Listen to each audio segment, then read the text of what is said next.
Dear friends, నదులకు సంబంధించి part 2 ఒకటి మనము చూడాల్సినటువంటి అవసరం ఉంది. నిన్న పార్ట్ 1 ప్రధానమైనటువంటి నదులు ఏవైతే ఉన్నాయో గోదావరి, కృష్ణ, పెన్న, అదేవిధంగా తుంగభద్ర ఇంతవరకు చూసాము. 4 నదులు మన రాష్ట్రంలో ప్రధానమైనటువంటి నదులు.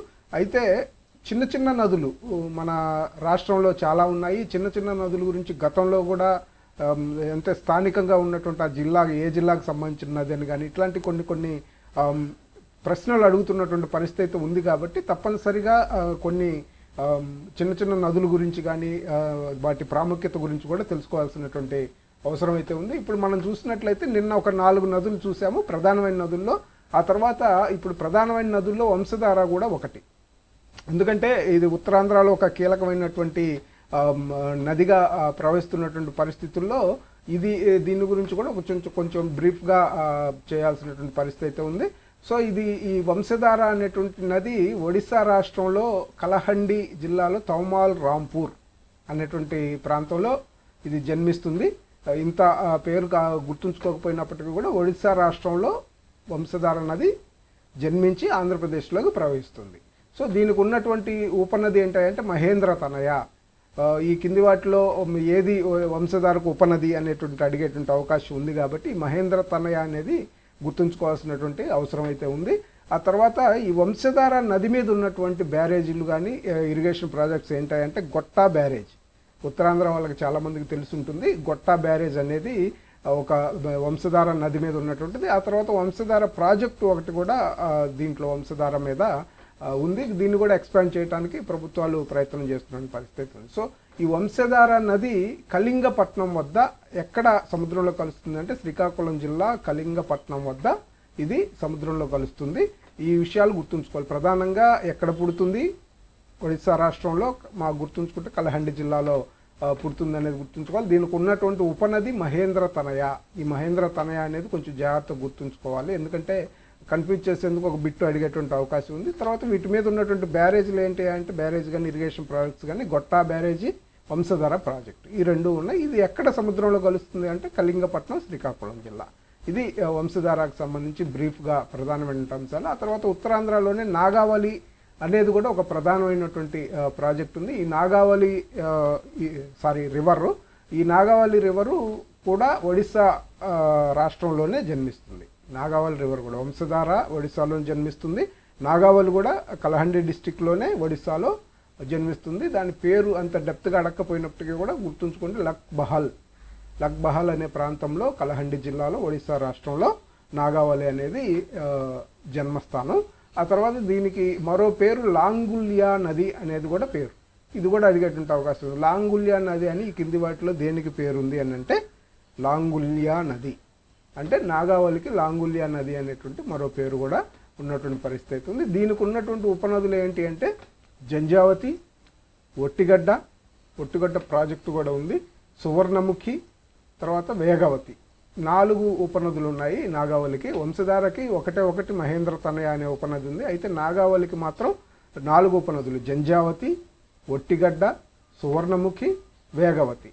4 ఉపనదులు దీనిపైన. దీని తర్వాత దీని మీద ఉన్నటువంటి ప్రాజెక్టులు ఏంటి అంటే జంజావతి. ఈ జంజావతి కలిసే చోట జంజావతి ప్రాజెక్ట్ అనేది నిర్మించారు. అంటే ఈ నాగావళిలో జంజావతి కలిసే చోట జంజావతి ప్రాజెక్ట్ అనేది నిర్మించారు. అటు తర్వాత తోటపల్లి బ్యారేజ్ కూడా ఒకటి ఉందన్నమాట. ఈ రెండు కూడా ఏదైతే నాగావళి రివర్ మీద నిర్మించినటువంటి ప్రాజెక్టులు. ఆ తర్వాత వంశధార నాగావళి ఇంటర్లింక్ కెనాల్, ఇది కూడా ఒకటి కీలకమైన అంశం. ఎందుకంటే దగ్గరగానే రెండు ఒకే చోట పుట్టాయి, సైమల్టేనియస్గా ప్రవహిస్తున్నటువంటి పరిస్థితుల్లో వంశధార నదిని అదేవిధంగా నాగావళి నదిని కలుపుతూ ఒక ఇంటర్లింక్ కెనాల్ కూడా నిర్మాణం అయింది. ఇది జనరల్గానే 2 పేర్లు ఉన్న ఇంటర్లింక్ కెనాల్ అనేది ఉంది కాబట్టి మనం ఈజీగానే ఐడెంటిఫై చేయొచ్చు. బట్ ఈ 2 ప్రాజెక్టులు జంజావతి అనేది కూడా జంజావతి రివర్ మీద ఏదైతే నాగావళిలో కడుతున్నారు, జంజావతి, తోటపల్లి బ్యారేజ్, ఈ 2 కూడా గుర్తుంచుకోవాల్సిన అవసరం ఉంది. మనం ఈ బ్యారేజీలు ఇంత అవసరమా అనేటువంటి ఒక ప్రశ్న మీకు రావచ్చు. కానీ ఈ బ్యారేజీలు ఏదైతే ఈ ప్రాజెక్టులకు సంబంధించినటువంటి ప్రశ్నలు కూడా గతంలో అడిగిన సందర్భాలు ఉన్నాయి.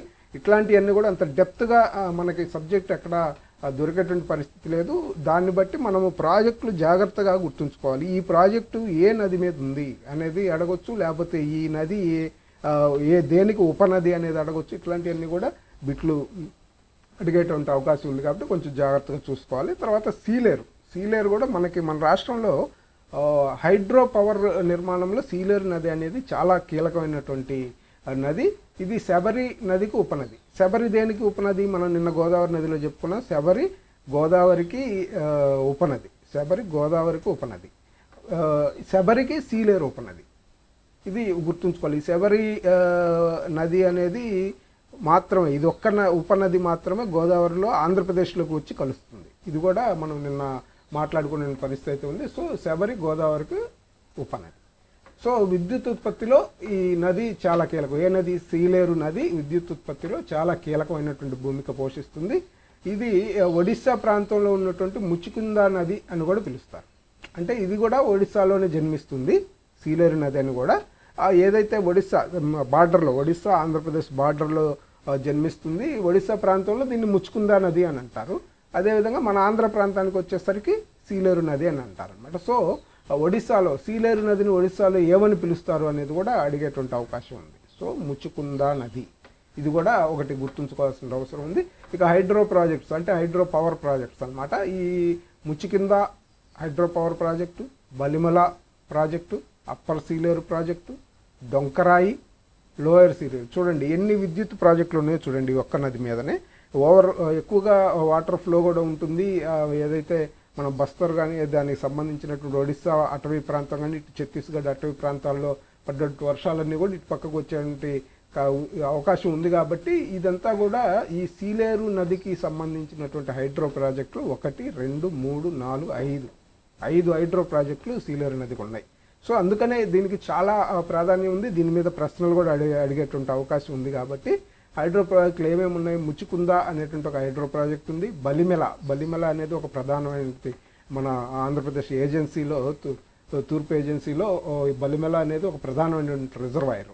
సో ముచికుంద, బలిమిల్లి రిజర్వాయర్ దగ్గర కూడా విద్యుత్ ఉత్పత్తి జరుగుతుంది. అదేవిధంగా అప్పర్ సీలేరు, లోయర్ సీలేరులో 2, అప్పర్ సీలేరు ఒకటి ఉంది, లోయర్ సీలేరు, ఇక్కడ విద్యుత్ ఉత్పత్తి జరుగుతుంది. డొంకరాయి కూడా ఏజెన్సీ ప్రాంతంలో ఉంది. ఈ డొంకరాయిలో కూడా విద్యుత్ ఉత్పత్తి జరుగుతుంది. సరే, దీని మీద ఉన్నటువంటి ఇరిగేషన్ ప్రాజెక్ట్స్ అంటే జనరల్గా ఇరిగేషన్ ప్రాజెక్ట్స్, హైడ్రో ప్రాజెక్ట్స్ రెండు కూడా కంబైన్డ్గానే జరుగుతాయి. కాబట్టి డొంకరాయి మన దగ్గర ఉన్నటువంటి irrigation projects upper, lower, Sileru ప్రాజెక్టులు 2. So Donkarayi, upper, lower, Sileru అనమాట. సో ఇది సీలేరు నదికి సంబంధించి కొంచెం జాగ్రత్తగా గుర్తుంచుకోవాల్సినటువంటి కీలకమైనటువంటి అంశాలు. ఇక చిన్న చిన్న నదులు అంటే ప్రాముఖ్యత ఏముందిలే అని మనం అనుకోవచ్చు. కానీ ఈ చిన్న నదులు కూడా అడుగుతారా ఏపీపీఎస్సికి అనేటువంటి ఇది ఉండొచ్చు. కానీ తప్పనిసరిగా ఒక్కోసారి వీటిల్లో, ఎందుకంటే మెయిన్ రివర్స్ గురించి చదువుకుంటాం కాబట్టి మనల్ని డైవర్ట్ చేయడం కోసం వీటి గురించి అడిగేటువంటి అవకాశం ఉంది. ఇవన్నీ కొన్ని ఉపనదులుగా ఉన్నాయి, లోకల్గా చిన్న నదులుగా ప్రవహించేటువంటి పరిస్థితి ఉంది. కాబట్టి వీటి గురించి కూడా తప్పనిసరిగా మనం, ఎందుకంటే గతంలో బిట్లు అడిగినటువంటి అవకాశం కూడా అడిగిన సందర్భాలు కూడా ఉన్నాయి. కాబట్టి మనం తప్పనిసరిగా వీటిని కూడా తెలుసుకోవాల్సిన పరిస్థితి అయితే ఉంది. వేదవతి అనేది తుంగభద్రకు ఉపనది. ఇది ఒకటి గుర్తుంచుకోండి. కర్ణాటకలో అత్యధికంగా ప్రవహిస్తున్నది అనేది మన రాష్ట్రం అనంతపురం జిల్లాలో ప్రవహిస్తుంది. ఈ తుంగభద్ర కూడా అనంతపురం డిస్టిక్లోనే ఎంటర్ అవుతుంది. కాబట్టి సేమ్ తుంగభద్ర ఎలా ఉందో వేదవతి అనేది కూడా, వేదవతి అనేది తుంగభద్రకు ఉపనది అనేది ఒకసారి గుర్తుంచుకోండి. ఈ అనంతపురం జిల్లాలో హగరి నది అని పిలుస్తారు దీన్ని. ఇది ఒకటి గుర్తుంచుకోవాలి. ఏమని? వేదవతి అనే నదిని అనంతపురం జిల్లాలో హగరి అని పిలుస్తారు. ఇందాక మనం ఒడిశాలో అనుకున్నాము, ఏది ముచుకుంద అనుకున్నాము. దానికి సంబంధించి ఎక్కడ ముచుకుంద సీలేరుని ముచుకుంద నది అని అంటారు ఒడిశాలో అని అనుకున్నాము. అట్లానే ఈ వేదవతి అనేది కర్ణాటకలో అంటారు. కర్ణాటకలో వేదవతి అని అన్నప్పుడు మన అనంతపురం జిల్లాలోకి ప్రవహించిన దగ్గర నుంచి కూడా దాన్ని హగరి నది అని పిలుస్తారనమాట.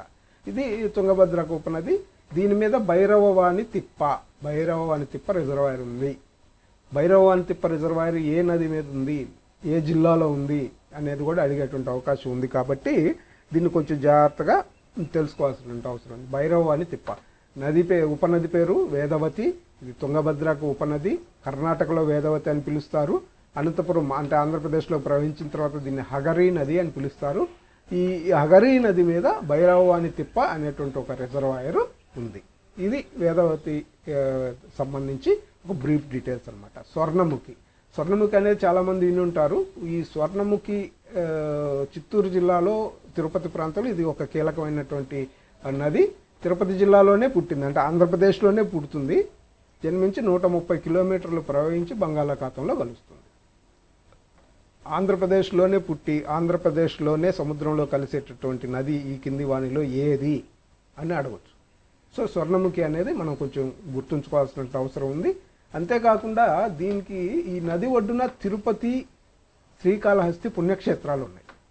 స్వర్ణముఖి నది ఒడ్డున శ్రీకాళహస్తి, తిరుపతి. మీరు శ్రీకాళహస్తి వెళ్ళినప్పుడు అయితే క్లియర్గా మీకు కనిపిస్తుంటుంది.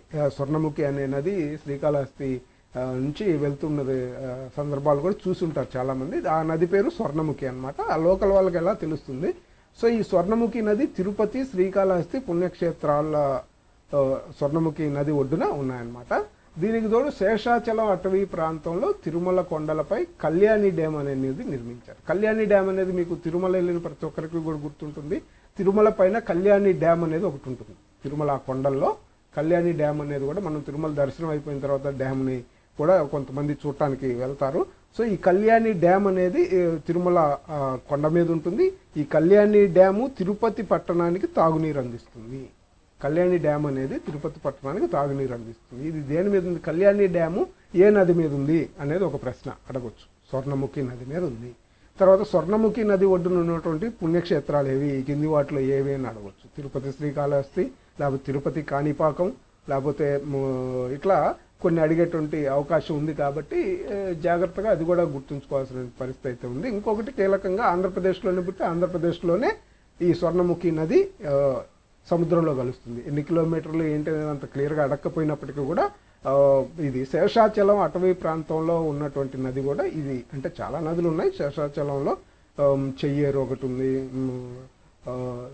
బహుదా నది, ఇట్లాంటివి ఉన్నాయి. కాబట్టి ఇది కూడా అడగకపోవచ్చు. కానీ ఇప్పుడు అనుకున్నటువంటి ప్రశ్నలు మాత్రం వచ్చేటువంటి అవకాశం అయితే ఉంది. తర్వాత చిత్రావతి రివర్.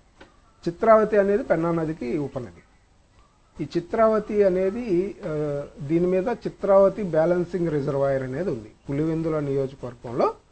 పులివెందుల అంటే ఇటు సత్యసాయి జిల్లా, వైఎస్ఆర్ జిల్లా ఈ రెండు జిల్లాల సరిహద్దులో చిత్రావతి బ్యాలెన్సింగ్ రిజర్వాయర్ అనేది ఉంటుంది. అంటే దీన్ని బట్టి ఏమర్థం అవుతుంది? చిత్రావతి నది అనేది అటు సత్యసాయి జిల్లా నుంచి ప్రవహిస్తుంది, ఇటు ఏదైతే వైఎస్ఆర్ జిల్లాలో కూడా ప్రవహించి వెళ్ళి పెన్నా నదిలో కలుస్తుంది అనమాట. సో పెన్నా నదికి చిత్రావతి అనేది ఉపనది. దీని మీద ఉన్నటువంటి రిజర్వాయర్ చిత్రావతి బ్యాలెన్సింగ్ రిజర్వాయరు. తర్వాత ప్రముఖ పుణ్యక్షేత్రం పుట్టపర్తి సాయిబాబా. ఈ చిత్రావతి నదీ తీరంలో పుట్టపర్తి సాయిబాబా ఆలయం ఉందన్నమాట. ఇది కూడా ఒకటి అడిగేటువంటి అవకాశం ఉంది. ఎందుకంటే ఆధ్యాత్మికంగా కూడా కొన్ని ఇంపార్టెంట్ టూరిజం పర్పస్గా కూడా ఉంటుంది. కాబట్టి ఇది కూడా అడిగేటువంటి అవకాశం అయితే ఉంది. చిత్రావతి నది ఒడ్డున ఏ పుణ్యక్షేత్రం ఉంది? పుట్టపర్తి సాయిబాబా. స్వర్ణముఖి నది ఒడ్డున ఏ పుణ్యక్షేత్రాలు ఉన్నాయి? తిరుపతి, శ్రీకాళహస్తి. ఇట్లాంటివి కూడా కొన్ని ఇట్లా. అందుకనే నేను చెప్పింది ఇందాక కూడా చిన్న చిన్న నదుల గురించి కూడా అక్కడ చిన్న చిన్న ప్రాముఖ్యతలు ఉంటాయి. కానీ అట్లాంటివే బయట తీసుకొని మనకి బిట్లు ఇచ్చేటువంటి అవకాశం చాలా సందర్భాలు ఉంది. ఎందుకంటే ఇంతకుముందు గుండ్లకమ్మ గురించి అడిగారు, ఆ తర్వాత ఖంభం చెరువు గురించి అడిగారు. ఇట్లాంటి లోకల్ ఇంపార్టెన్స్ ఉన్న వాటిని కూడా బిట్లు అడిగేటువంటి అవకాశం ఉంది ఆంధ్రప్రదేశ్ జాగ్రఫీలో కానీ ఇట్లాంటి అంశాల్లో. కాబట్టి మనం తప్పనిసరిగా ఇవన్నీ కూడా తెలుసుకోవాల్సినటువంటి అవసరం అయితే ఉంది. సగిలేరు మనము పెన్నా నది చదువుకున్నాం. ఏది? సగిలేరు అనేది పెన్నా నదికి ఉపనది. ఇది అప్పర్ సగిలేరు, లోయర్ సగిలేరు అని రెండు ప్రాజెక్టులు ఉన్నాయి దీని మీద. Upper, lower. ఇందాక అప్పర్ సీలేరు, లోయర్ సీలేరు అన్నట్లే సగిలేరు కూడా అప్పరు, లోయరు రెండు ఉన్నాయి. ఇది వైఎస్ఆర్ జిల్లా బీకోడూరు, కలసపాడు మండలాల్లో ఈ ప్రాజెక్టులు అనేవి ఉన్నాయి. తెలుగు గంగా దీంట్లో ఒక ప్రధానమైన సగిలేరుకి సంబంధించి ప్రధానమైనటువంటి ఇష్యూ ఏంటంటే అంత పెద్ద ప్రయారిటీ లేకపోయినప్పటికీ కూడా తెలుగు గంగా ప్రాజెక్ట్ అనేది ఒకటి ఉంది. ఇది మీకు చాలామందికి తెలియకపోవచ్చు. ఈ తెలుగు గంగా ప్రాజెక్ట్ ఏంటంటే కృష్ణా రివర్ నుంచి, శ్రీశైలం నుంచి డ్రింకింగ్ వాటర్ కోసం అనేసి ఒక ప్రాజెక్టుని, అంటే ఒక కెనాల్ని చెన్నై వరకు తవ్వారు తమిళనాడుకి. అంటే అప్పుడు రెండు రాష్ట్రాల మధ్యలో ఒక ఒప్పందం జరిగింది. ఆ ఒప్పందంలో భాగంగా కృష్ణా వాటర్ని ఆంధ్రప్రదేశ్ చెన్నైకి ఇవ్వాలి అని చెప్పి నిర్ణయం తీసుకున్న నేపథ్యంలో ఈ ప్రాజెక్టు తవ్వి, ఏదైతే ఈ కాలువలు కెనాల్ తవ్వి తెలుగు గంగా ప్రాజెక్ట్ అంటారు దాన్ని, దీని ద్వారా ఇప్పటికీ కూడా ప్రస్తుతం కూడా మనము చెన్నైకి ఈ తెలుగు గంగ ప్రాజెక్టు ద్వారా ప్రతి సంవత్సరం కూడా 5 టీఎంసీల వాటర్ని మనము చెన్నైకి తాగునీరు కోసం ఇస్తున్నటువంటి పరిస్థితి అయితే ఉంది. సో ఈ తెలుగు గంగ ప్రాజెక్టులో ఒక రిజర్వాయర్స్ అంటే ఒకటే ఫ్లోర్ అది కాబట్టి అక్కడక్కడ రిజర్వాయర్స్ కడతారు. బ్రహ్మం సాగర్ అని చెప్పేసి బ్రహ్మంగారి మఠం దగ్గర బ్రహ్మం సాగర్ రిజర్వాయర్ అనేది ఒకటి ఉంది తెలుగు గంగ ప్రాజెక్టులో భాగంగా. ఇది కూడా అడగొచ్చు, ఎందుకంటే బ్రహ్మం సాగర్ రిజర్వాయర్ ఎక్కడ ఉందంటే బ్రహ్మంగారి మఠం దగ్గర ఉంది అనేది కూడా అడగొచ్చు. సో ఈ బ్రహ్మంగారి రిజర్వాయర్ నుంచి బ్రహ్మం సాగర్ రిజర్వాయర్ నుంచి సగ్లేర్ రిజర్వాయర్లకి ఇక్కడ అనుకున్నాం కదా అప్పర్ లోయర్ సీలేర్ ప్రాజెక్టులని వీటికి కనెక్ట్ చేయాలి అని ఒక కెనాల్ ద్వారా కనెక్ట్ చేసేసి ఇది బ్రహ్మం సాగర్ అనుకుంటే ఈ బ్రహ్మం సాగర్ నుంచి సగ్లేర్కి ఒక కనెక్షన్ ఇవ్వాలి అనేది అనుకున్నారు. అనుకున్న తర్వాత ఈ కెనాల్కి సంబంధించి ఈ బ్రహ్మం సాగర్ ఎక్కడ ఉంది తెలుగు గంగ ప్రాజెక్టులో భాగం. తెలుగు గంగ ప్రాజెక్ట్ ఏంటి చెన్నైకి డ్రింకింగ్ వాటర్ ఇచ్చేందుకు ఆంధ్రప్రదేశ్ నడుపుతున్న ప్రాజెక్ట్. అంటే లోకల్గా ఈ ప్రాజెక్ట్ కింద ఆ తర్వాత మనం ఎక్స్పాన్షన్ చేసి ఫస్ట్లో అయితే చెన్నై కోసమనే చేశారు, ఆ తర్వాత దాన్ని ఎక్స్పాన్షన్ చేసి రాయలసీమలో ఉన్నటువంటి చాలా ప్రాంత కర్నూలు, కడప, చిత్తూరు ఈ ప్రాంతాల్లో కూడా కొంత ఈ ప్రాజెక్ట్ కింద తాగునీరు కూడా ఇస్తున్నటువంటి పరిస్థితి ఉంది. ఫస్ట్లో అయితే ఇది meant for only Chennai. So అది ఈ బ్రహ్మం సాగర్ టు సగ్లేరుకి ఒక కెనాల్ తవ్వి ఈ సగ్లేరులో కొంచెం వాటర్ లెవెల్స్ చాలా తక్కువగా డ్రాట్ కండిషన్స్ ఉంటాయి. సో దీన్ని వాటర్ అందిస్తే ఈ సగ్లేరు ప్రాంతంలో ఉన్నటువంటి పంట పొలాలకు కూడా ఇబ్బంది లేకుండా ఉంటుందనేది ఒక ప్లాన్ చేశారు. ప్లాన్ చేస్తే అక్కడ లంకమల అటవీ ప్రాంతం అనేది ఉంటుంది. అంటే శేషాచలం అడవి ప్రాంతాల్లో లంకమల అనేది ఒక అటవీ ప్రాంతం ఉందన్నమాట. బద్వేలు, బ్రహ్మంగారి మఠం ప్రాంతాల్లో ఈ లంకమల అటవీ ప్రాంతంలో కలివి కోడి అనేటటువంటి ఒక ఎండేంజరస్ స్పీసీస్ ఒకటి ఉందన్నమాట. జడ్డాన్ కర్సర్ అంటారు దాన్ని. ఈ జడ్డాన్ కర్సర్ అనే కలివి కోడి అనేది అంటే దానికి ఇంకా సపరేట్గా మనము ఏదైతే దీంట్లో చదువుకోవచ్చు అటవీ వ్యవహారాల్లో కానీ ఫారెస్ట్కి సంబంధించిన దాంట్లో చదువుకోవచ్చు వన్యప్రాణి సంరక్షణ దాంట్లో. అయితే ఈ బ్రీఫ్గా ఇక్కడ కలివి కోడి అక్కడ ఉన్నందువలన ఆ ప్రాంతంలో ఎటువంటి తవ్వకాలు కెనాల్స్ తవ్వటానికి వీల్లేదు అని చెప్పేసి కేంద్ర ప్రభుత్వం ఒక నిర్ణయం తీసుకున్న నేపథ్యంలో ఈ కాలువ తవ్వకానికి అనుమతులు రాలేదు. ఇది ఒకటి ఇంపార్టెంట్. ఇది అంటే సగ్లేరు బ్రహ్మం సాగర్ నుంచి సగ్లేరుకి మనం కెనాల్ తవ్వటానికి ఇబ్బందికరంగా మారింది ఈ కింది వాటిలో ఏది అన్నది. ఈ కలివికోడి అనేది చాలా ఇంపార్టెంట్ ఎండేంజర్ స్పీసెస్. మనకి కలివికోడి ఒకటి, ఎర్రచందనం ఒకటి, ఇవన్నీ కూడా మన ప్రాంతంలోనే దొరికేటటువంటి అంటే ఆంధ్రప్రదేశ్లోనే ఎండేంజరస్ స్పీసెస్ అనమాట. సో ఇది ఒక కీలకమైన పెద్ద ఇంపార్టెన్స్ లేకపోయినా సగ్లేరుకి ఈ ఏదైతే ఈ ఎండేంజరస్ స్పీసీస్ ఉన్న కారణంగా ఇది వార్తల్లో ఉంది, ఇంపార్టెన్స్ వచ్చింది దీనికి. అది అనేది ఒకటి మనం గుర్తుంచుకోవాల్సిన అవసరం. తర్వాత చెయ్యేరు కూడా పెన్నా నదికి ఉపనది. ఈ చెయ్యేరు నది ఏంటంటే అటు పై భాగంలో చిత్తూరు నుంచి వస్తే భాగంలో అన్నమయ్య జిల్లా ప్రాంతాల్లో బహుదా, పించ అనేటువంటి రెండు చిన్న చిన్న నదులు కలిసి చెయ్యేరులో కలిస్తే చెయ్యేరు వచ్చేసి పెన్నా నదిలో కలుస్తుంది. ఇది ఒకటి గుర్తుంచుకోండి. బహుదా, పించ, చెయ్యేరుకు ఉపనదులు, చెయ్యేరు పెన్నాకు ఉపనదులు. ఈ నదికి గుంజన అనే మరో ఉపనది కూడా ఉందన్నమాట. ఇటుపక్క రైల్వే కోడూరు సైడ్ తిరుపతి కొండల నుంచి వచ్చేటటువంటి గుంజన అనేటువంటి ఒక జలపాతం కూడా ఉంది దాంట్లో. అయితే ఇది ఉపనది. గుంజన జలపాతం అనేది ఒకటి ఉంది ఎక్కడ చెయ్యేరు నదికి ఉపనది కూడా గుంజన అనేది ఉంది. ఈ గుంజన పలు చోట్ల పూర్వ శిలాయుగానికి చెందిన ఆవాసాలు లభ్యమయ్యాయి. ఈ గుంజన నదికి పరివాహక ప్రాంతంలో కానీ దాని ఒడ్డున ఏదైతే పూర్వ శిలాయుగానికి సంబంధించి పూర్వ శిలాయుగానికి చెందినటువంటి ఆవాసాలు కొన్ని లభ్యమయ్యాయి అన్నమాట. అంటే మనకి అప్పుడు ప్రీహిస్టారిక్ ఎవిడెన్సెస్ కూడా మనకి ఈ నది దగ్గర దొరికాయి అనేది అయితే మనం గుర్తుంచుకోవాల్సినటువంటి అవసరం. ఈ కింది వాటిలో ఏ నది వద్ద మనకి ప్రీహిస్టారికల్ ఎవిడెన్సెస్ దొరికాయని అడిగేటువంటి అవకాశం ఉంది కాబట్టి గుంజన. తర్వాత ఈ చెయ్యేరు నది మీద అన్నమయ్య డ్యామ్ నిర్మాణం ఉంది. అన్నమయ్య డ్యామ్ కూడా ఈ మధ్య వార్తలు ఉంది. ఎందుకంటే మొన్న ఫ్లడ్ వచ్చి అన్నమయ్య గేట్లు కూడా కొట్టుకొని పరిస్థితి, దాదాపు కొన్ని గ్రామాలు మునకకు కూడా గురైన పరిస్థితి ఉంది గత ఒక 2 years బ్యాక్ అనుకుంటా, 2-3 years బ్యాక్. సో ఈ అన్నమయ్య ప్రాజెక్ట్ అనేది కాబట్టి చెయ్యేరు నది మీద అన్నమయ్య అనేటువంటి ప్రాజెక్ట్ ఉంది అనేది గుర్తుంచుకోండి. గుంజన అనే నది చెయ్యేరుకు ఉపనది, బహుదా, పించ చెయ్యేరుకు ఉపనది. ఈ గుంజన ఉన్న ప్రాముఖ్యత ఏంటంటే పూర్వ శిలాయుగానికి సంబంధించినటువంటి ఆవాసాలు లభ్యమైనవి. ఏంటి ఆవాసాలే లభ్యమైనవి అంటే అప్పుడు ఆది మానవులు అక్కడ నివసించారు అనేది మనం గుర్తుంచుకోవాల్సిన అవసరం అయితే ఉందన్నమాట. ఓకే. తర్వాత కుందు నది. ఈ కుందు నది కూడా పెన్నా నదికి ఉపనది. దీన్ని కుందేరు అని, కుముద్మతి అని 2 పేర్లతో కూడా పిలుస్తూ ఉంటారు లోకల్గా. ఇది పెన్నా నదికి ఉపనది. ఓరవకల్లు మండలం ఉప్పలపాడు వద్ద ఇది పుట్టిందన్నమాట. ఓరవకల్లు ఇది కూడా ఉపనదులు ఇవన్నీ అయినప్పటికీ కూడా ఇది వెళ్ళి పెన్నాలో కలుస్తుంది. అయితే స్వర్ణముఖి మనం గమనించాము. స్వర్ణముఖి శేషాచలం అటవీ ప్రాంతంలో జన్మించి 130 కిలోమీటర్లు ప్రయాణించి నేరుగా సముద్రంలో కలుస్తుంది. సో అది డైరెక్ట్ నది, అది దేనికి ఉపనది కాదు. కానీ ఇది కుందు అనేది ఉపనది. ఇది ఆంధ్రప్రదేశ్లోని పుట్టినప్పటికీ, కర్నూలు జిల్లాలో పుట్టినప్పటికీ కూడా ఇది కడప జిల్లా గుండా ప్రవహించి పెన్నా నదిలో కలుస్తుంది. సో పెన్నాకు ఉపనది కాబట్టి పెన్నా నదిలో కలుస్తుంది. అయితే నంద్యాల పట్టణం నుంచి కూడా ఈ నది ప్రవహిస్తుంది.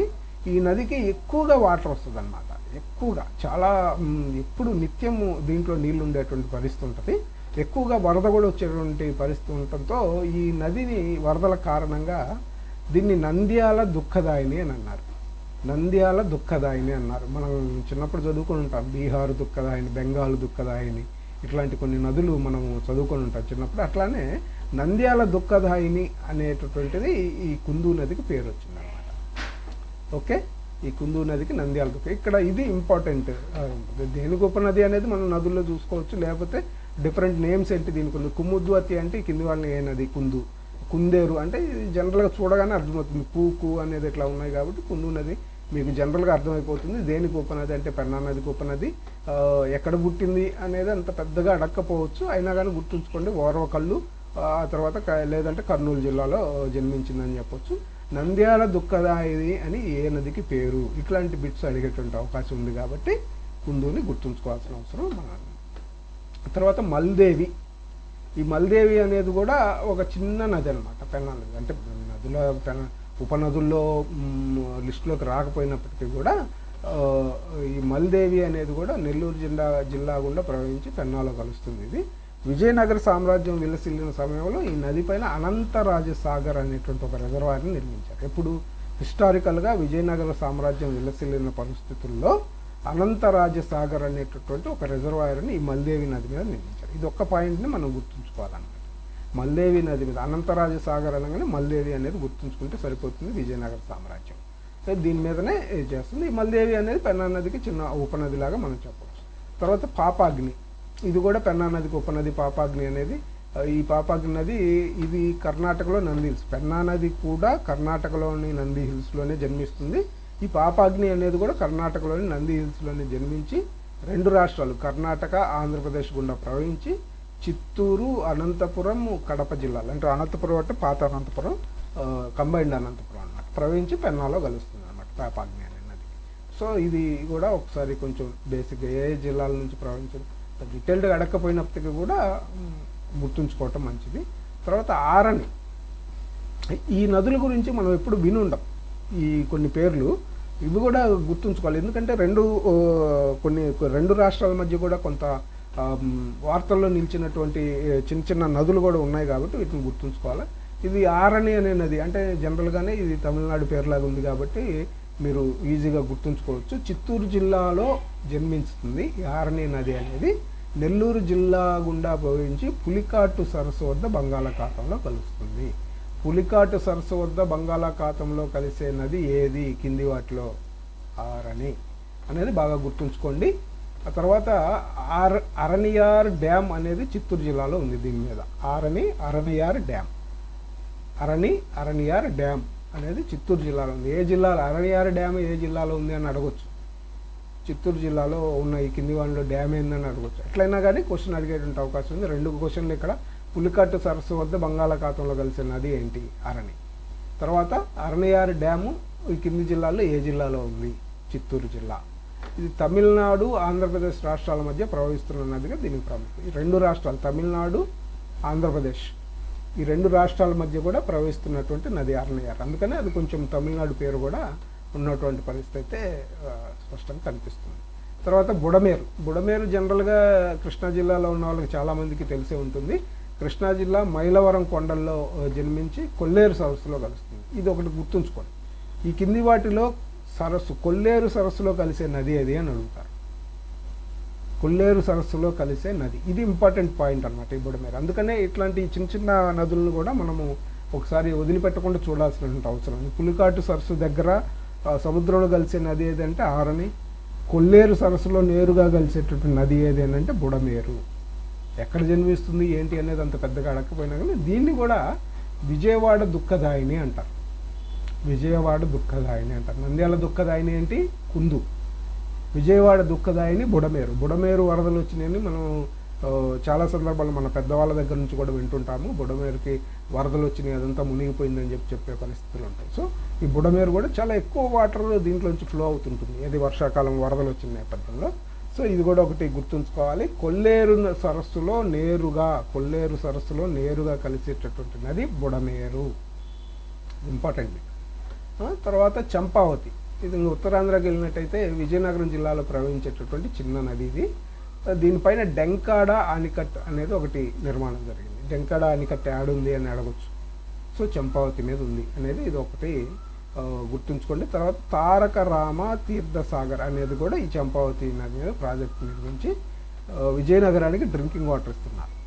అంత డీటెయిల్డ్గా అడగకపోవచ్చు, బట్ ఈ ప్రాజెక్టుల పేర్లు డెంకాడ ఆనికట్టు ఎక్కడుంది, తారక రామ తీర్థసాగర్ దేని మీద ఉంది అనేది అడిగేటువంటి అవకాశం ఉంది. ఇది ఓన్లీ విజయనగరం జిల్లాలో మాత్రం ఉంది కాబట్టి ఒకసారి మనము చంపావతిని కూడా గుర్తుంచుకోవాల్సిన అవసరం అయితే ఉంది తప్పనిసరిగా. గోస్తని నది, ఇది జియోగ్రఫికల్గా చాలా ఇంపార్టెంట్ నది. ఉత్తరాంధ్రలో గోస్తని నది అనేది చాలా ఇంపార్టెన్స్ ఉన్నటువంటి నది. ఇది విజయనగరము విశాఖ జిల్లాలు రెండింటి గుండా ప్రవహిస్తుంది. ఎందుకంటే ఇది తూర్పు కనుమల్లోని అనంతగిరి కొండలు. అనంతగిరి అనే మనం అరకు ప్రాంతంలో అనంతగిరి అనేది ఒక హిల్ స్టేషన్ ఉంటుంది. ఆ అనంతగిరి కొండల్లో పుట్టి తూర్పు వైపు బంగాళాఖాతం వైపు ప్రయాణించి భీమిలి వద్ద సముద్రంలో కలుస్తుంది. గోస్తని నది అనేది భీమిలి వద్ద సముద్రంలో కలుస్తుంది. విజయనగరం విశాఖ జిల్లాల్లో ప్రవహిస్తుంది. ఈ నదీ ప్రవాహం వల్ల, ఇది ఇంపార్టెంట్ మనకి, ఈ నదీ ప్రవాహం వల్లనే ప్రసిద్ధ పర్యాటక ప్రదేశమైనటువంటి బొర్రా గుహలు ఏర్పడ్డాయి. బొర్రా గుహలు ఏ నది కారణంగా ఏర్పడ్డాయి?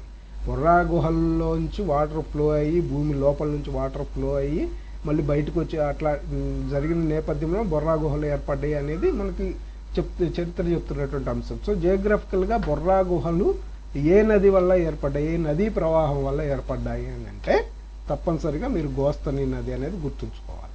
తర్వాత ఇక్కడ ఈ నది మీద తాటిపూడి రిజర్వాయర్ అనేది ఒకటి ఉంది. గోస్తని నది మీద తాటిపూడి రిజర్వాయర్ అనేది ఒకటి ఉంది.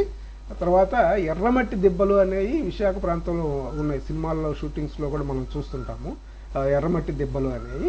ఇవి కూడా ఈ ఏదైతే ఈ మన గోస్తని నది పరివాహక ప్రాంతంలో ఉంది. పరివాహక క్యాచ్మెంట్ ఏరియా అంటారు, పరివాహక ప్రాంతంలో ఉంది. సో ఇది కూడా బిట్ అడిగేటుంటాం. రెండు జియోగ్రఫికల్ ఇంపార్టెన్స్, ఒకటి బొర్రా కేవ్స్, రెండు ఎర్రమట్టి దిబ్బలు. ఈ ఎర్రమట్టి దిబ్బలు ఏ నది పరివాహక ప్రాంతంలో ఉన్నాయి అడగొచ్చు ఒకటి. రెండోది బొర్రా గుహలు ఏ నది వల్ల ఫామ్ అయ్యాయి అడగచ్చు. తర్వాత ఇక్కడ ఇంకా హిస్టారికల్గా చూసుకున్నట్లయితే ప్రముఖ బౌద్ధ క్షేత్రాలైనటువంటి పౌరాలకొండ, గుడివాడ బౌద్ధ ఆవాసాలు కూడా ఇక్కడ ఏర్పడ్డాయి. గుడివాడ అంటే ఇక్కడ కృష్ణా జిల్లా గుడివాడ కాదు, దాని పేరు గుడివాడ. అక్కడ గుడివాడ బౌద్ధ ఆవాసాలు ఉన్నాయి. సో ఈ గోస్తని నది వల్ల కూడా గుడివాడ, పౌరాలకొండ అనేటువంటి రెండు బౌద్ధ ఆవాసాలు కూడా ఉన్నాయన్నమాట. సో హిస్టారికల్గా జాగ్రఫికల్గా బొర్రా కేవ్స్, ఎర్రమట్టి దిబ్బలు, హిస్టారికల్గా పావురాలకొండ, గుడివాడ బౌద్ధ ఆవాసాలు అనేవి ఉన్నాయి. ఈ మనం అరకు వెళ్ళినప్పుడు కూడా ఒకటి చూస్తుంటాం, చాపరాయి అనేది ఒక వాటర్ ఫాల్ లాగా చాలామంది అక్కడ సేద తీరుతుంటారు. అది ప్రముఖ పర్యాటక ప్రదేశం. ఈ చాపరాయి అనేది గోస్తని నది పైనే ఉందన్నమాట. అంటే ఆ చాపరాయిలో వచ్చేటువంటి నది గోస్తని నది. అది కూడా ఒకటి గుర్తుంచుకోవాల్సిన అవసరం ఉంది. అరకు ప్రాంతంలో చాపరాయి అనేది ఒకటి ఉంది. మీరు గూగుల్లో సెర్చ్ చేసినా తెలుస్తుంది చాపరాయి అనేది. చాలామంది అరకు వెళ్ళిన వాళ్ళు చూసే ఉంటారు. ఈ చాపరాయి అనేది కూడా గోస్తని నది మీదనే ఉందన్నమాట. సో ఇది కూడా ఒక ఇంపార్టెంట్ రివర్ అని మనం చెప్పవచ్చు. తర్వాత గుండ్లకమ్మ. ఈ గుండ్లకమ్మ ప్రకాశం జిల్లాలో ఒక కీలకమైనటువంటి నది. చారిత్రక ప్రాధాన్యం ఉంది, అదేవిధంగా ఇటు ఇరిగేషన్ పరంగా కూడా చాలా ప్రాధాన్యం ఉంది. నల్లమల కొండల్లో, అంటే మన శ్రీశైలం కొండల్లో, నల్లమల కొండల్లో జన్మించి ప్రకాశం జిల్లా గుండా ప్రవహించి బంగాళాఖాతంలో కలుస్తుంది అనమాట. సో ఇది గుర్తుంచుకోండి. ఎక్కడ పుడుతుంది? ప్రకాశం జిల్లాలోని పుడుతుంది. ప్రకాశం జిల్లాలో నుంచే నల్లమల కొండల్లో అంటే దాదాపు ప్రకాశం జిల్లా కర్నూలు డిస్టిక్ బార్డర్ వస్తుంది. సో ఇక్కడ పుట్టి ఇది బంగాళాఖాతంలో కలుస్తుంది అనమాట. దీని మీద చారిత్రాత్మకమైనటువంటి ఖమ్మం డ్యామ్ ఉంది. ఖమ్మం వేరు, కంభం వేరు. కంభం అనేది ప్రకాశం జిల్లాలో ఉంది. కంభం చెరువు అనేది ఒకటి ఉందన్నమాట. అప్పట్లో శ్రీకృష్ణదేవరాయలు భార్య ఈ కంభం చెరువుని తవ్వించింది అనేది మనకి చరిత్ర చెప్తుంది. సో ఈ కంభం చెరువు దగ్గర ఒక డ్యామ్ని నిర్మించారు మనం కూడా. తర్వాత ఈ కంభం డ్యాముని 15వ చదివి ఇక్కడ ఇచ్చాము. 15వ శతాబ్దంలో ఈ ఆనకట్టను నిర్మించారు. ఈ ఖమ్మం డ్యామ్ అనేది ఎవరు? విజయనగర సామ్రాజ్యాధినేత శ్రీకృష్ణదేవరాయలు ఇటు ఒడిస్సా గజపతులు వీళ్ళందరినీ కూడా ఓడించి అక్కడ ఏదైతే పెళ్లి చేసుకొని తిరిగి ప్రయాణం అవుతున్నటువంటి నేపథ్యంలో ఖమ్మం చెరువును సందర్శించి ఆయన భార్య రుచిదేవి పేరు మీద ఆనకట్ట కట్టారు. ఖమ్మం చెరువుకి ఆనకట్ట కట్టారు. ఇది ఆసియాలోనే రెండో అతిపెద్ద చెరువుగా ప్రసిద్ధి చెందింది. ఆసియాలో రెండో అతిపెద్ద చెరువు. ఇది కూడా ఇంపార్టెంట్. ఇంతకుముందు దీని మీద బిట్లు కూడా అడిగినటువంటి పరిస్థితి. ఒకసారి 2 సార్లు కూడా అడిగారు. ఆసియాలోనే రెండో అతిపెద్ద చెరువు ఏదంటే ఖమ్మం చెరువు. ఆ తర్వాత హిస్టారికల్గా శ్రీకృష్ణ దేవరాయలు సతీమణి పేరు మీద వరదరాజమ్మ ఆమె పేరు, లేదంటే రుచిదేవి, ఆమె నిర్మించినటువంటి ఆనకట్ట ఏది అంటే ఖమ్మం డ్యామ్. ఆమె నిర్మించిన ఆనకట్ట ఖమ్మం డ్యామ్. ఖమ్మం ఆనకట్ట ఇప్పుడు అంటే డ్యామ్ అంటున్నాం మనం, ఖమ్మం ఆనకట్ట. సో ఇది గుర్తుంచుకోండి. ఖమ్మం అంటే ఖమ్మం వేరు, తెలంగాణలో ఉన్న ప్రకాశం జిల్లాలో ఉన్నటువంటి ఖమ్మం వేరు. అది ఖమ్మం, ఇది ఖమ్మం. ఓకే, అదొకటి బాగా గుర్తుంచుకోండి. గుండ్లకమ్మ రిజర్వాయర్, గుండ్లకమ్మ రివర్ మీద ఉంది. ఇది ఓకే. గుండ్ల బ్రహ్మేశ్వర శాంక్చురీ అంటే మనము ఏదైతే అటవీ పరిరక్షణకు సంబంధించిన అంశాలు తీసుకున్నట్లయితే ఈ గుండ్లకమ్మ నది పరివాహక ప్రాంతంలో గుండ్ల బ్రహ్మేశ్వర శాంక్చురీ ఒకటి ఉందన్నమాట. ఇది కూడా ఏ నది పరివాహక ప్రాంతంలో గుండ్ల బ్రహ్మేశ్వర శాంక్చురీ ఉంది అని అడిగేటువంటి అవకాశం ఉంది. కాబట్టి గుండ్ల అనేది గుర్తుంచుకోండి. గుండ్లకమ్మ, గుండ్ల బ్రహ్మేశ్వర శాంక్చురీ. ఓకే, ఈ రెండు బాగా గుర్తుంచుకుంటే బెటర్. మున్నేరు తర్వాత ఇది మున్నేరు అనేది కూడా మనము కృష్ణానదికి ఉపనది, పైపక్క నుంచి వస్తుంది. అత్యధిక భాగం తెలంగాణలోనే ఉంటుంది అనమాట. తెలంగాణ నుంచి వరంగల్ జిల్లాలో పుట్టింది ఈ మున్నేరు అనేటువంటి నది. ఖమ్మం జిల్లా మీదుగా ప్రవహించి కృష్ణా జిల్లాలోకి ప్రవహిస్తుంది. ఓకే, పులిచింతల ప్రాజెక్టు దిగువన ఏటూరు వద్ద ఇది కృష్ణా నదిలో కలుస్తుంది అనమాట. దీనిపైన బ్రిటిష్ వాళ్ళ హయాంలోనే 1898 బ్రిటిష్ వాళ్ళ హయాంలోనే కృష్ణా జిల్లా కీసర వద్ద మునియేరు అనేటువంటి ఒక బ్యారేజ్ నిర్మించారు. ఇది ఒకటి ఇంపార్టెంట్ హిస్టారికల్గా, అంటే ఓల్డ్ బ్యారేజ్ కాబట్టి ఇది కూడా ఒకసారి గుర్తుంచుకోవాల్సిన. మున్నేరు మీద మునియేరు అనే బ్యారేజ్ ఉంది. అది కృష్ణా జిల్లాలో ఉంది అనేది కేసర్ దగ్గర ఉంది. కృష్ణా జిల్లాలో కేసర్ దగ్గర మునియేరు అనే బ్యారేజ్ ఉంది. ఇది ఎప్పుడు కట్టారంటే 1898లో. ఇది కొంచెం జాగ్రత్తగా గుర్తుంచుకోవాల్సిన అవసరం. అంటే ఏది ఈ డ్యామ్ కోసమని, లేకపోతే మిగతా పెద్ద ప్రశ్నలు అడిగే అవకాశం లేదు. కానీ లేదు చెప్పలేము. ఈ కింది నదుల్లో తెలంగాణలో పుట్టి ఆంధ్రాలో కృష్ణా నదిలో కలిసేటటువంటి నది ఏదని మున్నేరు పేరు ఇచ్చినా కానీ ఆశ్చర్యపోనక్కర్లా. ఎందుకంటే జరుగుతుంది. మన వాళ్ళు దాదాపుగా ఏపీఎస్సి క్వశ్చనీరు స్ట్రైట్ క్వశ్చన్స్ ఈ మధ్య నేరుగా ఇవ్వట్లేదు కాబట్టి అది కూడా ఒకసారి గుర్తుంచుకోవాలి. తర్వాత ఇది ఒకటి పాలార్ అనేది ఒకటి ఇంపార్టెంట్ నది. ఇది కర్ణాటక, ఆంధ్రప్రదేశ్, తమిళనాడు 3 రాష్ట్రాలలో ప్రవహిస్తుంది అన్నమాట పాలార్ అనే నది. ఈ తమిళనాడు, ఆంధ్రప్రదేశ్ రాష్ట్రాల మధ్య ఇది అత్యంత వివాదాస్పదమైనటువంటి నదిగా మారింది. పాలార్ రివరు సంబంధించి ఆంధ్రప్రదేశ్, తమిళనాడు మధ్య వాటర్ డిస్ప్యూట్ ఉందన్నమాట. జల వివాదం అంటాం కదా. ఈ జల వివాదం అనేది తమిళనాడు, కర్ణాటకలో పుట్టి కర్ణాటక నుంచి ఆంధ్రప్రదేశ్లోకి ఎంటర్ అయ్యి ఆంధ్రప్రదేశ్లో నుంచి తమిళనాడు ద్వారా వెళ్ళి బంగాళాఖాతంలో కలుస్తుంది. బట్ ఏమిటంటే ఇది ఆంధ్రప్రదేశ్ ఈ నీళ్లను వినియోగించుకునే దాంట్లో ఆంధ్రప్రదేశ్కి తమిళనాడుకి మధ్య వివాదాలు ఉన్నాయి. ఇది కూడా నంది హిల్స్లో చాలా పెన్నా నది ఇట్లాంటివన్నీ కూడా నంది హిల్స్లో పుట్టే, నంది హిల్స్లో జన్మించి పుట్టి ఆంధ్రప్రదేశ్లో కేవలం 33 కిలోమీటర్లు మాత్రం ఆంధ్రప్రదేశ్లో ప్రవహిస్తుంది. చిత్తూరు జిల్లాలో నంది హిల్స్లో పుట్టి కర్ణాటకలో పుట్టి 33 కిలోమీటర్లు చేసి ఆ తర్వాత తమిళనాడులోకి ప్రవేశించి అక్కడి నుంచి సముద్రం వైపు ప్రయాణిస్తుంది. ఆంధ్రప్రదేశ్ కుప్పం నియోజకవర్గంలో ఉందన్నమాట. కుప్పం నియోజకవర్గం ఇప్పుడు 33 కిలోమీటర్లు ఆంధ్రప్రదేశ్లో ప్రవహిస్తుందన్నా కదా, ఇది కుప్పం నియోజకవర్గంలోనే ఈ పాలార్ నది అనేది ఉంది. ఇది ఒకటి గుర్తుంచుకోండి. కుప్పం నియోజకవర్గంలో ప్రవహించిన నది ఏదైనా అడిగే అవకాశం ఉంది. పాలార్ అనేటువంటి నది అనేది ఒకసారి గుర్తుంచుకోవాల్సిన అవసరం ఉంది. కుప్పం వద్ద సరే మన రాష్ట్రంలోకి వచ్చింది కదా నది, మన రాష్ట్రం మనకు కూడా వాటా ఉంటుంది కాబట్టి ఇక్కడ ఒక డ్యామ్ నిర్మించాలి కుప్పం దగ్గర అని చెప్పేసి మన ఆంధ్రప్రదేశ్ ప్రభుత్వము ప్రయత్నాలు చేసింది. ఆ ప్రయత్నాలు చేసినప్పుడు తమిళనాడు ఆంధ్రప్రదేశ్ల మధ్య ఒక పాలార్ జల వివాదం అనేది తలెత్తింది అనమాట. అది ఈ డ్యామ్ వస్తే మాకు వాటా ఉంది, మీరు పైన డ్యామ్ కట్టడానికి వీల్లేదు, మీరు పైన డ్యామ్ కడితే మాకు కిందికి నీళ్లు రావు అనేది తమిళనాడుల వాదన. సో ఇట్లాంటివన్నీ కూడా ఒక వివాదం అయితే నడుస్తుంది రెండు రాష్ట్రాల మధ్య. వివాదం ఏంటి అని అడగకపోవచ్చు, ఎందుకంటే వివాదాల జోలికి ఏపీఎస్ ఎప్పుడు కూడా పోదు కాబట్టి. వివాదం ఏంటి అని అడగకపోయినప్పటికీ కూడా రెండు రాష్ట్రాల మధ్య కీలకమైన నది ఏది ఇట్లా అడిగేటువంటి అవకాశం అయితే ఉంది. తర్వాత ఈ నది ఇంకొక ప్రత్యేకత ఉంది, జన్మస్థానం నుంచి చాలా దూరం భూగర్భంలోనే ప్రవహిస్తుంది. అంటే భూమి లోపలే ప్రవహించి ఆ తర్వాత బయటకు వస్తుంది అనమాట. ఇది ఒకటి. ఈ కింది నదుల్లో ఏది ఎక్కువ దూరం భూగర్భంలోనే ప్రవహించే నది ఏది అని చెప్పి అడిగేటువంటి అవకాశం కూడా ఉంది కాబట్టి ఇది ఒక ఇంపార్టెన్స్ ఉంది. అంటే పాలారు నదికి సంబంధించి 4-5 అంశాలు గుర్తుంచుకోవాలి. ఒకటి, 3 రాష్ట్రాల గుండా ఈ నది ప్రవహిస్తుంది ఒకటి.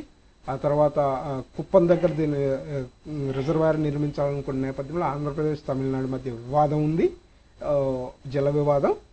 రెండో పాయింట్, ఆ తర్వాత ఈ నది చాలా దూరము భూగర్భంలో ప్రవహిస్తుంది అనేది కూడా ఒకటి ఇంపార్టెంట్. 3 పాయింట్లు దీంట్లో మనం గుర్తుంచుకోవాలి పాలారుకి సంబంధించి. తర్వాత పాలారు వేరు, పాలేరు వేరు. ఇది పాలేరు కృష్ణానది ఉపనది. పాలారు అనేది డైరెక్ట్గా తమిళనాడులోకి వెళ్ళిపోతుంది, మనకి సంబంధం లేదు అది. సో ఇది పాలేరు అనేది కృష్ణానది. ఇది జగ్గైపేట మండలం ముక్తేశ్వరం వద్ద కృష్ణానదిలో కలుస్తుంది. ముక్తేశ్వరం దగ్గర కృష్ణానదిలో కలుస్తుంది. ఈ నదిపై నిజాం పాలనలో నిర్మించారు రిజర్వాయర్, కూసుమంచి వద్ద రిజర్వాయర్ నిర్మించారన్నమాట. పాలేరు రిజర్వాయర్ అంటారు. సో ఇది ఒకటి ఇంపార్టెంట్, నిజాం పాలనలో నిర్మించిన రిజర్వాయరు పాలేరు కృష్ణానదికి ఉపనది, ముక్తేశ్వరం వద్ద కృష్ణానదిలో కలుస్తుంది. నిజాం పాలనలో కూసుమంచి వద్ద ఒక రిజర్వాయర్ నిర్మించారు దీని మీద. అది ఇప్పుడు నాగార్జున సాగర్ ఎడమ కాలువకు బ్యాలెన్సింగ్ రిజర్వాయర్గా ఉపయోగపడుతుంది. నాగార్జున సాగర్ ఎడమ కాలువకు బ్యాలెన్సింగ్ రిజర్వాయర్గా ఉపయోగపడుతుంది. ఓకే, ఇది ఒకటి. తర్వాత తమ్మిలేరు. ఇది కూడా మనం చాలా సందర్భాల్లో కృష్ణా వెస్ట్ గోదావరి డిస్ట్రిక్ట్స్లో వాళ్ళకి చాలామందికి తెలుసు. ఏలూరు జిల్లా కృష్ణా జిల్లా మధ్యలో ప్రవహిస్తుంది. ఇది కొల్లేరు సరస్సులో కలుస్తుంది. ఇప్పుడు మనం రెండు నదులు అని అనుకోవచ్చు, వాగులు అనుకోవచ్చు. బుడమేరు, తమ్మిలేరు, ఈ రెండు కూడా కొల్లేరులో కలుస్తాయి. ఇది ఒకటి గుర్తుంచుకోండి బాగా. బుడమేరు అనేది ఒకటి, తమ్మిలేరు అనేది ఒకటి. ఏరు అని ఉన్నాయి లాస్ట్లో. బుడమేరు, తమ్మిలేరు, ఈ రెండు కూడా కొల్లేరు సరస్సులో కలుస్తాయి అన్నమాట, నేరుగా వెళ్ళి. సో ఇది ఒకటి ఇంపార్టెంట్ ఇక్కడ.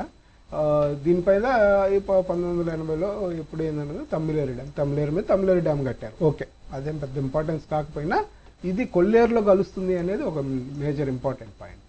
బుడమేరు ఒకటి, తమ్మిలేరు ఒకటి నేరుగా కొల్లేరులో కలుస్తాయి. ఆ తర్వాత ఇక ఇవి కూడా ఒకసారి బ్రీఫ్గా మనం చూసుకోవాల్సిన అవసరం ఉంది. ఇతర రాష్ట్రాలతో సంబంధాలు కలిగినటువంటి నదులు ఏంటి అనేది. తర్వాత బహుదా నది. ఈ బహుదా నది అనేది ఆంధ్రప్రదేశ్, ఒడిశా మధ్యలో ప్రవహిస్తుంది. మహేంద్ర తనయ. ఈ మహేంద్ర తనయ మనం ఫస్ట్లోనే అనుకున్నాము. ఇది వంశధారకి మహేంద్ర తనయ అనేది ఉపనది. ఇది కూడా ఆంధ్రప్రదేశ్, ఒడిశా మధ్యలో ప్రవహిస్తుంది. వంశధార ఆంధ్రప్రదేశ్, ఒడిశా మధ్యలో ప్రవహిస్తుంది. నాగావళి ఆంధ్రప్రదేశ్, ఒడిశా, ఉత్తరాంధ్రలో ఉన్నాయి. దాదాపుగా ఒడిశాతో ఏదైతే నది షేర్ ఉన్నాయన్నమాట. అది ఒకటి చూసుకోండి. తర్వాత గోదావరి నది, అది అందరికీ తెలిసిందే. ఆంధ్రప్రదేశ్, తెలంగాణ, మహారాష్ట్ర, ఒడిశా, కర్ణాటక, ఛత్తీస్గఢ్, మధ్యప్రదేశ్. అంటే గోదావరి ఇవన్నీ ఎందుకు చెప్తున్నా అంటే కొన్ని నేరుగా ప్రవహించకపోయినప్పటికీ ఉపనదులు అక్కడి నుంచి వస్తాయి. ఇప్పుడు ఛత్తీస్గఢ్ నుంచి ఒక ఉపనది వచ్చి గోదావరి నదిలో కలుస్తుంది. మధ్యప్రదేశ్ నుంచి ఒక ఉపనది వచ్చి గోదావరి నదిలో కలుస్తుంది. సో ఇదంతా కూడా గోదావరి పరివాహక ప్రాంతం కిందకు వస్తుంది కాబట్టి ఆ రాష్ట్రాల్లో కూడా షేర్ ఉంది అనేది మనం స్పష్టంగా చెప్పొచ్చు. కాబట్టి ఇది కూడా సంబంధాలు కలిగి ఉన్నాయి అనేటువంటి అంశాన్ని తీసుకున్నప్పుడు గోదావరి నదికి సంబంధించి ఇవన్నీ కూడా మనం చేయాలి. ఏపీ, తెలంగాణ, మహారాష్ట్ర నేరుగా ప్రవహిస్తుంది. ఒడిశాలో ప్రవహించకపోయినప్పటికీ ఉపనదులు అక్కడి నుంచి వచ్చి సముద్రంలో గోదావరిలో కలుస్తాయి.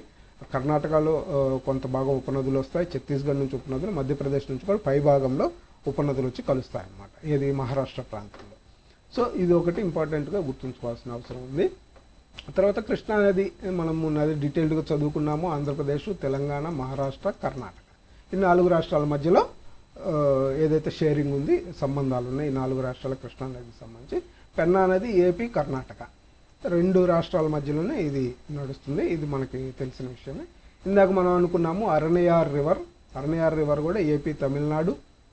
కొర్టిలియార్ నది అనేది ఒకటి ఉంటుంది, చిన్న నది, చిన్న వాగనొచ్చు, నది అనొచ్చు. కొర్టలియర్ నది అనేది ఒకటి ఉంటుంది, ఇది కూడా ఏపీ, తమిళనాడు మధ్యలో ఉంటుంది అనమాట. పాలారు మనం అనుకున్నాం కదా, ఏపీ, కర్ణాటక, తమిళనాడు మధ్యలో ఇది పాలారు అనేది ఉంటుంది, భూగర్భంలో ప్రవహిస్తుంది కొంత దూరం అనేది అనుకున్నాం కదా, అదనమాట ఇది. ఆ తర్వాత పొన్నియార్, ఇది ఒక చిన్న నది, ఎందుకైనా మంచిదని చెప్పి మనం మెన్షన్ చేస్తాం. ఏపీ, కర్ణాటక, తమిళనాడు ఈ 3 రాష్ట్రాలు కూడా ఈ పొన్నియార్ నది కూడా ప్రవహిస్తుంది. ఆ తర్వాత బుడమేరు, ఇందాక మనం అనుకున్నాం కదా కొల్లేరులో నేరుగా కలుస్తుందని, ఇది తెలంగాణలో జన్మించి ఏపీలోకి ఎంటర్ అయ్యి కొల్లేరులో కలుస్తుంది. ఎర్ర కాలువ, ఇది కూడా ఏపీ. ఇంత డీటెయిల్డ్ అడగకపోవచ్చు. తమ్మిలేరు, ఇది కూడా ఎక్కడ కొల్లేరులో కలుస్తుంది, తెలంగాణలో గుట్టి ఏపీలోకి ఎంటర్ అవుతుంది అనమాట. ఓకే, సో ఇది బ్రీఫ్గా ఏదైతే మన నదులకు సంబంధించిన అంశాలు. ఆ తర్వాత ఒక 2 కీలకమైన అంశాలు ఉన్నాయి. ఏంటంటే ఒకటి గోదావరి నది జలాలకు సంబంధించినటువంటి రివర్ మేనేజ్మెంట్ బోర్డ్స్ కొన్ని ఉన్నాయి, 2 బోర్డులు ఉన్నాయి. Krishna river management board, Godavari river management board అనేది ఉన్నటువంటి పరిస్థితి.